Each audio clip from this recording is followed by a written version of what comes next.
پڑے سوتے ہیں بے خبر اہل کشتی۔ اس سے پہلے 2 اشعار میں غالب نے کہا کہ وہ قومیں جن کا ضمیر مر جائے، جن میں احساس ختم ہو جائے، وہ زوال کا شکار ہو جاتی ہے۔ انہیں اپنی غلطیوں کو بتانے والا ہی برا محسوس ہوتا ہے، اسی کو وہ پاگل اور ہذیان کا شکار کہتے ہیں۔ اور ایسی قومیں کی مثال اگر میں ایسے دوں کہ ایک جہاز ہے اور بھنور میں پھنسا ہوا ہے، طوفان میں پھنسا ہوا ہے، اور اس کے مسافر اس طوفان سے نکلنے کے لیے کوئی کوشش نہیں کر رہے، سوئے ہیں خواب خرگوش میں، اور اس طرح سے گہری نیند سوئے ہیں کہ کروٹ تک نہیں لیتے، یعنی ایک ذرا سی کوشش بھی نہیں کرتے کہ اس طوفان سے نمٹا جائے، کسی حد تک اس کا تدارک کیا جائے، اس سے نمٹا جائے۔ تو ایسے جو کشتی کے مسافر ہیں، ان کا جو نتیجہ ہوتا ہے وہ ڈوبنا ہی ہوتا ہے۔ اس کے حقیقی معنی میں اگر آؤں تو مسلمان جو اپنی صداقت، جفا کشی، شجاعت کے باعث بڑے صغیر پر حکومت کر رہے تھے، اب اپنی عیش و عشرت، نشاط، بے حسی کے باعث بڑے صغیر کے تلوے چاڑنے پر مجبور ہو گئے، انگریزوں کی غلامی کرنے پر مجبور ہو گئے۔ وہ انگریز جو کبھی مسلمانوں سے مدد طلب کرتے تھے، اب مسلمانوں کے ساتھ ناروا سلوک رکھتے ہیں، مسلمانوں کے ساتھ امتیاز بڑھتا جاتا ہے۔ ان تمام حالات کو سامنے پا کر بھی مسلمان ان راستوں کو نہیں اپناتی، وہ راستے جو قرآن کریم میں بتائے گئے ہیں، وہ راستے جس کی تفسیر نبی پاک صلی اللہ علیہ وآلہ وسلم نے کی ہے۔ جب مسلمان ان راستوں کو چھوڑ دے گا، ترک کر دے گا، تو اس کا نتیجہ یہی ہوگا، زوال اور پستی۔ اگلا بند، پر اس قوم کی غفلت وہی ہے، تنزل پہ اپنے قناعت وہی ہے، ملے خاک میں مگر رونت وہی ہے، ہوئی صبح اور خواب راحت وہی ہے، نہ افسوس انہیں اپنی ذلت پہ ہے کچھ، نہ رشک انہیں قوموں کی عزت پہ ہے کچھ۔ اس شعر میں بتایا یہ جا رہا ہے کہ عزت، جاہ و جلال، شان و شوکت، علم جو کبھی مسلمانوں کا خاصہ ہوا کرتا تھا، مسلمانوں کا سرمایہ ہوا کرتا تھا، آج مسلمانوں کے ہاتھوں سے جا رہا ہے، اور انگریزوں کی طرف سے ناروا سلوک ہونے کے باوجود بھی مسلمان ایک خاص قسم کے غرور، انانیت اور تکبر میں مبتلا ہے، ایک کھوکھلے غرور میں، کھوکھلی انانیت میں۔ حالانکہ ان کے پاس اب کچھ نہیں بچا، مگر وہ ان کا غرور کا جو عالم ہے وہ ویسے کا ویسا ہی ہے۔ اب جب انسان کو اپنے سرمایے کے کھو جانے کا علم ہی نہ ہو، اپنے سرمایے کے کھو جانے کی خبر ہی نہ ہو، تو وہ دگو کیا کرے گا، اس کو حاصل کرنے کی کوشش کیا کرے گا۔ اگلا بند، بہائم کی اور ان کی حالت ہے یکساں، کہ جس حال میں ہے اسی میں ہے شاداں،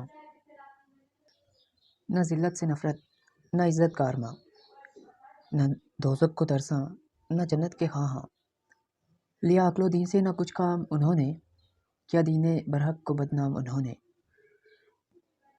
اس بند میں غالب قدرے غصے کا اظہار کرتے ہیں اور کہتے ہیں کہ مسلمانوں کی زندگی اب جانوروں کے مترادف ہے، کہ جیسے جانوروں کو کوئی فرق نہیں پڑتا، ان کو بس اپنی سانسیں گزارنے سے مطلب ہوتا ہے کہ وقت کا پہیہ چلتا رہے اور چلتا رہے۔ مسلمان بھی اب ایسے ہو گئے، مسلمانوں نے نہ تو اپنی عقل سے کچھ کام لیا اور نہ ہی اپنے دین اسلام سے کچھ سیکھا، اپنی تاریخ سے کچھ نہیں سیکھا۔ اب مسلمان ایسے ہو گئے ہیں کہ ذلت ہو انہیں کوئی فرق نہیں پڑتا، ذلیل ہو انہیں کوئی فرق نہیں پڑتا، انہیں یہ خواہش نہیں ہے کہ معاشرے میں ان کا ایک معیار ہو، ان کو عزت کی نگاہ سے دیکھا جائے۔ مسدس حالی جو کہ الطاف حسین حالی نے لکھی، اس میں انہوں نے شروع میں ہی بتایا کہ مسلمانوں کے زوال کی داستان رقم کی ہے، اور بتایا کہ مسلمان چونکہ اپنے اسلاف سے ہٹ گئے، اپنے آباء و اجداد کی تعلیمات کو پیچھے چھوڑ دیا، یہی وجہ ہے کہ مسلمانوں کو یہ شعور ہی نہیں رہا کہ کیا ان کے لیے اچھا ہے کیا برا ہے۔ یہ تھی مسدس حالی کے چند بند، اور اب ہم بات کریں گے اکبر الہ کی ایک غزل کی۔ اکبر الہ کے 4 قطعات ہمارے سلیبس کا حصہ ہے۔ قطع کے بارے میں آپ کو بتا دوں کہ اس کے 2 اشعار ہوتے ہیں اور 4 مصرے ہوتے ہیں۔ چلتے ہیں پہلے قطعے کی طرف۔ بے پردہ کل جو آئی نظر چند بیبیاں، اکبر زمیں میں غیرت قومی سے کٹ گیا، پوچھا ان سے آپ کا پردہ وہ کیا ہوا، کہنے لگیں کہ عقل پہ مردوں کی پڑ گیا۔ اس کی تشریح کی طرف میں بڑھوں تو اکبر کہتے ہیں کہ مجھے کچھ عورتیں، کچھ خواتین بے پردہ نظر آئیں، تو اکبر انتہائی شرمسار ہوا، انتہائی شرمندہ ہوا اور عورتوں سے دریافت کیا کہ آپ نے پردہ کرنا کیوں چھوڑ دیا، کہ عورتیں، مسلمان عورتیں پردہ کرتی ہیں، یہ ان کا حسن ہے، یہ ان کا خاصہ ہے، مگر آپ نے پردہ کرنا کیوں چھوڑ دیا؟ تو ان عورتوں نے جو جواب دیا وہ یہ تھا کہ کہنے لگی کہ مردوں کی عقل پہ پڑ گیا کہ وہ مغربی تہذیب کو اپنانے چلے ہیں، اپنے ورثے کو ترک کرتے جا رہے ہیں، اپنی روایت کو کھو رہے ہیں۔ جو کہا میں نے کہ پیار آتا ہے مجھ کو تم پہ، ہنس کے کہنے لگے اور آپ کو آتا کیا ہے؟ عام الزام ہے اکبر پہ کہ پیتا کیوں ہے، اس کی پرسش نہیں ہوتی کہ وہ کھاتا کیا ہے۔ یہاں پہ پرسش کا مطلب ہے جاننا، پوچھ گچھ، خبر لینا۔ اس شعر کی تشریح کی طرف بڑھوں میں تو اکبر نے ایک بار خواں خوشرو سے کہا کہ مجھے آپ پر پیار آتا ہے، تو وہ ہنس کے کہنے لگی کہ آپ کا تو یہ شیوا ہے، آپ کو سب پہ پیار آتا ہے، آپ سب سے محو کلام ہو جاتے ہیں، آپ ایک ہنسمکھ شخص ہیں جو کہ سب کے ساتھ اچھے طریقے سے، اچھے برتاؤ سے ملتے ہیں۔ اگلے شعر کی طرف میں بڑھوں، عام الزام ہے اکبر پہ کہ پیتا کیوں ہے۔ اصل شعر یہ ہے، اس میں اکبر کہتے ہیں کہ اس پہ تنقید کی جاتی ہے کہ وہ شراب پیتا ہے، مے کشی کرتا ہے۔ یہ اس پہ تنقید تو ہر شخص کرتا ہے کہ اکبر پیتا ہے، اکبر مے کشی کرتا ہے۔ پینے کے بارے میں تو سب کو خبر ہے، کیا کسی کو اکبر کے کھانے کے بارے میں بھی خبر ہے کہ اکبر کو 2 وقت کی روٹی میسر ہوتی ہے کہ نہیں ہوتی، کہ اکبر بھوکا سوتا ہے یا پیٹ بھر کے سوتا ہے؟ کبھی اکبر کے بارے میں یہ بھی جاننے کی کوشش کی ہے؟ تو اس شعر میں یہ کہنا چاہتے ہیں اور بتا رہے ہیں کہ معاشرے کا یہ ایک اصول ہے کہ وہ جو برائی کا پہلو ہے اس پر زیادہ زور دیتے ہیں۔ اگلے قطعے کی طرف بڑھتے ہیں۔ شیخ اپنے رگ کو کیا کریں، ریشے کو کیا کریں، مذہب کے جھگڑے چھوڑیں تو پیشے کو کیا کریں۔ فرحاد سے کہا مناسب ہے تجھ کو صبر، کہنے لگا بتائیں تیشے کو کیا کریں۔ اس کے الفاظ معنی شیخ صاحب عالم دین، رگو ریشہ انگ انگ، روح رواں رواں۔ فرحاد شری کا محبوب ہے جس نے شری کے عشق میں دودھ کی نہریں نکالی تھیں، اور تیشے ہوتا ہے کسی کھدال، کھودنے کا جو آلہ ہوتا ہے۔ اس شعر کی تشریح کی طرف بڑھوں تو الہ آبادی صاحب کہتے ہیں کہ شیخ صاحب مناظرے کرتے کرتے تھکتے نہیں، اس قدر مناظرے کرتے ہیں کہ ان کی سانس پھول جاتی ہے، رگے جاں باہر نکلنے کو ہوتی ہے، مگر مناظرے کرنے سے باز نہیں آتے، اور مناظرے کر کر کے ہمیں فقہ واریت میں مبتلا کر رہے ہیں، ہمیں ٹکڑوں میں بانٹ رہے ہیں۔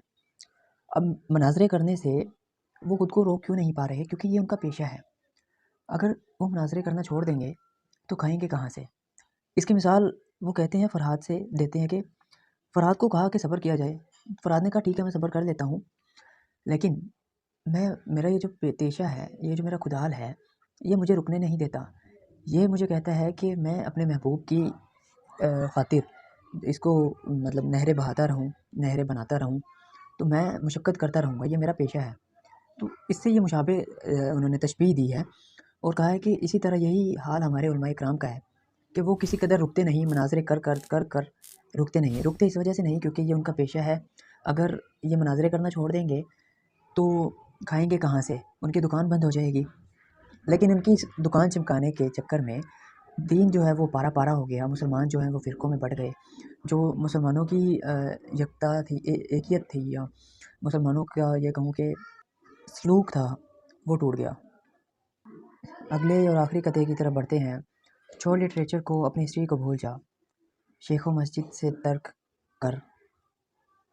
چھوڑ لٹریچر کو، اپنی ہسٹری کو بھول جا، شیخ و مسجد سے تعلق ترک کر، اسکول جا۔ 4 دن کی زندگی ہے، کوفت سے کیا فائدہ، کھا ڈبل روٹی، کلر کی کر، خوشی سے بھول جا۔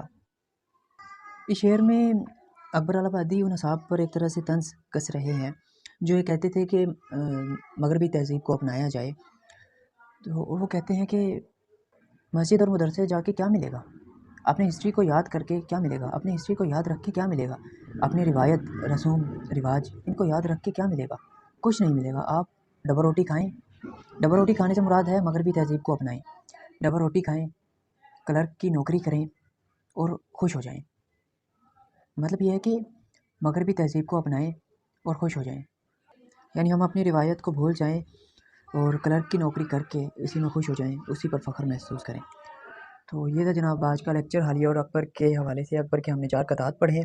اکبر کے قطعات کے الفاظ معنی میں نے اس لیے نہیں بتائے کیونکہ اس میں الفاظ معنی ہے ہی نہیں، کیونکہ الفاظ معنی اکبر کے جو قطعات ہے اور جو شعر ہے وہ انتہائی سہل ہے، بہت آسان ہے، سادہ ہے، ان میں کوئی الفاظ معنی بنتے نہیں، جس میں بنتے ہیں وہ میں نے 2-4 بتا دیے۔ تو یہ تھا جناب لیکچر نمبر 8۔ امید ہے آپ کو پسند آیا ہوگا۔ اگر یہ ویڈیو پسند آئی تو لائک کر دیں، چینل کو سبسکرائب کر دیں۔ ملتے ہیں اگلی ویڈیو میں، تب تک اللہ حافظ۔